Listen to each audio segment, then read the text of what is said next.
नमस्कार। आज बात एक ऐसे अदालती फैसले की जो सीधे हमारे और आपके घर से जुड़ा है। एक ऐसा फैसला जो उन करोड़ों महिलाओं के बारे में है जिनके काम को अक्सर काम ही नहीं समझा जाता। चलिए आज इसी पर विस्तार से बात करते हैं। तो देखिए स्क्रीन पर ये जो एक लाइन है न, यही इस पूरी कहानी, इस पूरी चर्चा की जड़ है। दिल्ली हाईकोर्ट का कहना है बेरोजगार पत्नी आलसी नहीं होती है।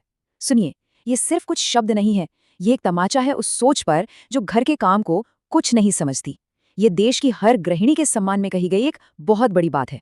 तो जैसा मैंने कहा, ये सिर्फ एक कोर्ट केस नहीं है, नहीं, ये एक सामाजिक बयान है जिसका असर हम सब पर पड़ेगा। ये हमारी सोच को बदलने की ताकत रखता है कि हम परिवार और काम को कैसे देखते हैं। तो चलिए समझते हैं कि आखिर ये पूरा मामला था क्या। इस फैसले के पीछे ना एक लंबी और बहुत मुश्किल लड़ाई की कहानी है। देखिए, बात शुरू होती है साल 2012 में, जब एक शादी हुई। सब कुछ ठीक चल रहा था, लेकिन फिर आया साल 2020, लॉकडाउन का वो मुश्किल दौर। और उसी दौरान पति ने अपनी पत्नी और एक छोटे से बेटे को घर से निकाल दिया। सोचिए, इसके बाद शुरू हुई इंसाफ की लड़ाई। निचली अदालतों में तो निराशा ही हाथ लगी, लेकिन फिर हाईकोर्ट ने एक ऐसा फैसला सुनाया जो इतिहास बन गया। अब देखिए शुरुआत में क्या हुआ। जब उस महिला ने गुजारे के लिए यानी मेंटेनेंस के लिए अर्जी डाली, तो निचली अदालतों ने क्या कहा? उन्होंने अर्जी खारिज कर दी। और वजह ये दी कि भाई महिला तो पढ़ी लिखी है, काम कर सकती है, तो उसे पति से पैसे लेने की क्या जरूरत है। मतलब पढ़ी लिखी होना ही उसके खिलाफ इस्तेमाल हो गया। लेकिन कहानी में असली मोड़ तो तब आया जब ये केस दिल्ली हाईकोर्ट पहुंचा।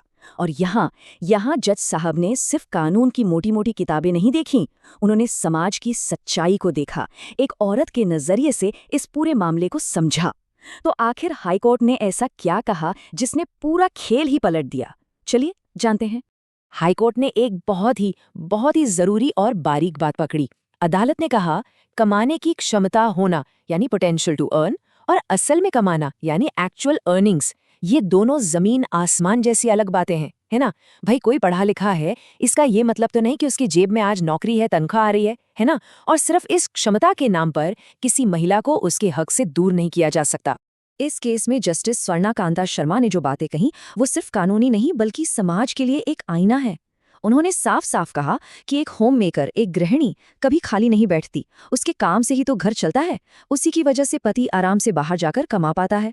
और समाज का दोहरापन देखिए, पहले तो यही समाज चाहता है कि शादी के बाद लड़की नौकरी छोड़ दे, और फिर जब रिश्ता टूटता है तो पति उसी बात को ढाल बनाकर कह देता है कि मैं खर्चा नहीं दूंगा। कोर्ट ने कहा यह सरासर अन्याय है। तो इन सारी बातों का, इन सारी दलीलों का नतीजा क्या हुआ?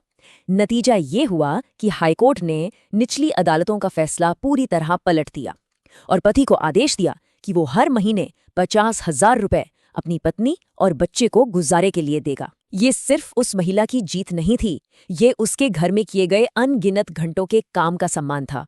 तो ये तो हुई केस की बात, लेकिन अब बड़ा सवाल ये है कि इस एक फैसले का मतलब क्या है हमारे लिए, पूरे समाज के लिए इसका क्या संदेश है? क्योंकि इसका असर कोर्ट की चार दीवारी से कहीं ज्यादा बड़ा है। देखिए, इस फैसले ने गृहिणी या होम मेकर शब्द को एक नया सम्मान दिया है, एक नई परिभाषा दी है। अब गृहिणी का मतलब सिर्फ घर में रहने वाली औरत नहीं, बल्कि वो इंसान है जो एक फुल टाइम जॉब कर रही है, एक ऐसी नौकरी जो 2400 घंटे की है। ये वो बुनियाद है जिस पर पूरे परिवार की सफलता और खुशी की इमारत खड़ी होती है। हाँ, इस काम की सैलरी बैंक में नहीं आती, लेकिन इसकी कीमत किसी भी सैलरी से कहीं ज्यादा है। असल में ये फैसला ना सीधी चोट है उस मानसिकता पर जो घर के काम को कुछ न करना मानती है।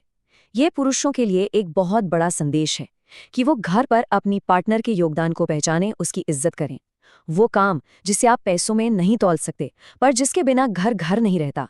ये फैसला आने वाले कई मामलों के लिए एक नज़ीर, एक मिसाल बन गया है।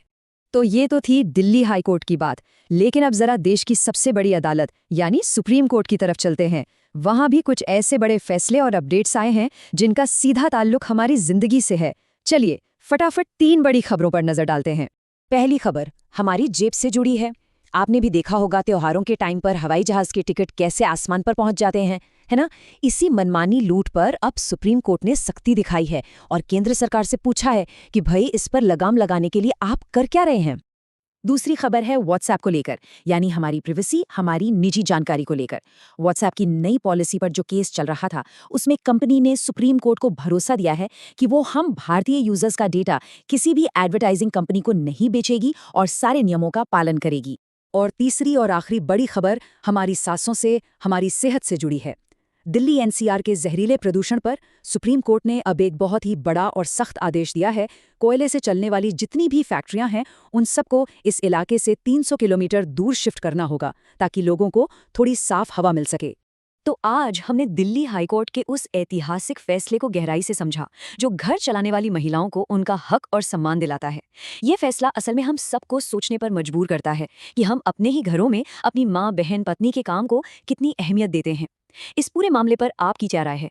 क्या वाकई ये फैसला समाज की सोच में कोई बड़ा बदलाव ला पाएगा? जरूर सोचिएगा।